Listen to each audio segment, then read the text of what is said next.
Good morning বন্ধুরা, welcome back to my channel Joya khichuri. আজকে তোমাদের সাথে একটা অন্যরকম এক্সপিরিয়েন্স শেয়ার করবো বলে সকাল 6:30টায় বাড়ি থেকে বেরিয়ে গেছি। আকাশটা দেখতে পাচ্ছ, পুরো নীল, এত সুন্দর লাগছে যে কি বলবো। অনেকদিন ধরেই আমাদের বন্ধুদের মধ্যে প্ল্যান হচ্ছিল যে একটুখানি খেতে যাব, সেটা হচ্ছে ব্রেকফাস্ট দূরে কোথাও। টেরিটি বাজারের অনেক ভিডিওই আমরা দেখি, আমাদের ইচ্ছেও হয়েছিল, তাই আমরা সেই মতো সেন্ট্রালে নেমে পড়েছিলাম। সেই দিন ঘড়ি কাটায় তখন 7:25।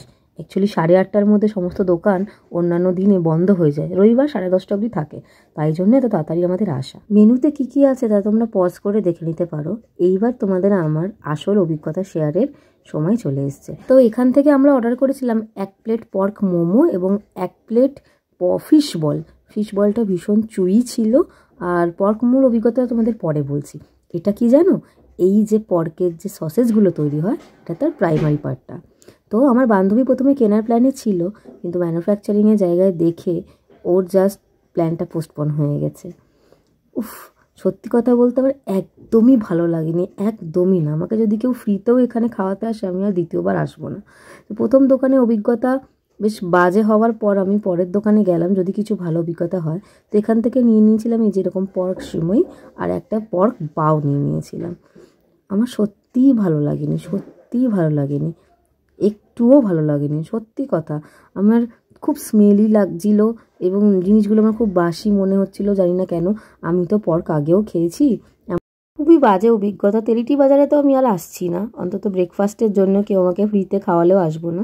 তো বাদবাকি জিনিসগুলো ওখানে বিক্রি হচ্ছিলো ভেজ আইটেম, ময়দা দিয়ে, তাই খাইনি। এইবার চলে এসেছি আরও একটা ফেমাস দোকানে, ওখান থেকে একটু এগিয়ে 10 মিনিট হাঁটা, সেটা হচ্ছে কোনা দোকান। আমি এই দোকানটা রিলসে প্রচুর দেখেছি, প্রচুর ভিডিও দেখেছি, আমার আসার প্রচুর ইচ্ছা ছিল। বেসিক্যালি চায়ের প্রেমী তো আমি অবশ্যই, মালাই টোস্টের জন্য। তো ওখান থেকে চার মালাই টোস্ট খেয়ে আমার অভিজ্ঞতা দারুণ, আমার ভীষণ ভালো লেগেছে। আমি আবারও আসবো এই কোনা দোকানে। জানি না, শুনতে একটুখানি আজব হলো, আমি জানো সেদিনকে প্রথম রাইটার্স বিল্ডিংয়ের সামনে এসেছিলাম। রাইটার্স বিল্ডিং আমি প্রথম দেখেছি, আগে দেখেছি কিনা আমি মনে করতে পারছি না। আর ওর পাগলামি দেখেছি, we wish you merry Christmas বলছে, আমাকে নাকি সান্তা বুড়ো লাগছে।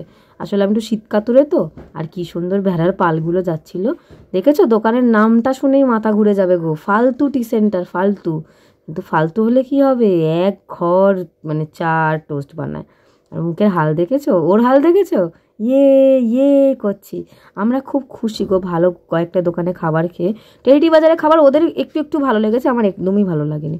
তো ফালতু দোকান থেকে আমরা দারুণ দারুণ জিনিস খেয়ে চলে এসেছিলাম নিউ মার্কেটে। নিউ মার্কেটে কিন্তু ক্রিসমাসের ডেকোরেশন শুরু হয়ে গেছে। আসলে হাতে গুনে তো আর কয়েকটা দিনই বাকি, কত গিফটস, যদি এগুলো রিয়াল হতো আমরা নিয়ে নিতাম বলো।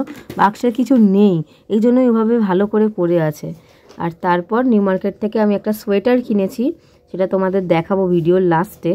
সোয়েটারটা কেনার পর আমরা চলে এসেছিলাম ওখান থেকে হাওড়া ময়দান। ভাবো তো কত সময় আমাদের ছিল সেদিনকে। আসলে আমি কখনো ওই জলের তলার মেট্রোতে উঠিনি বলে গিয়ে আমাদের নিয়ে গেছিলো। আসলে আমার সাথে রোজও ছিল, ও ওঠেনি, প্রথমবার। তো আমরা হাওড়া ময়দানে আসি, প্রথমে এসে প্ল্যাটিনা মলের এই ফুড কোর্টটাতে বসে 3 জনে মিলে লাইফের সুখ দুঃখের গল্প করছিলাম। ঘোরা ফেরা আনন্দ সব করলো, লাইফ নিয়ে চিন্তা তো সবারই হয় বলো। তো যখনই আমরা সময় পাই নিজেদের মধ্যে ডিসকাস করি। এই যে সোয়েটারটা তোমরা দেখতে পাচ্ছ, এটাই আমি কিনেছি, শুধু কালারটা আলাদা। আমি গ্রিন কালার কিনেছি, আমি দেখে গেছিলাম, তাই বার্গেন করতে আমার সুবিধা হয়েছে।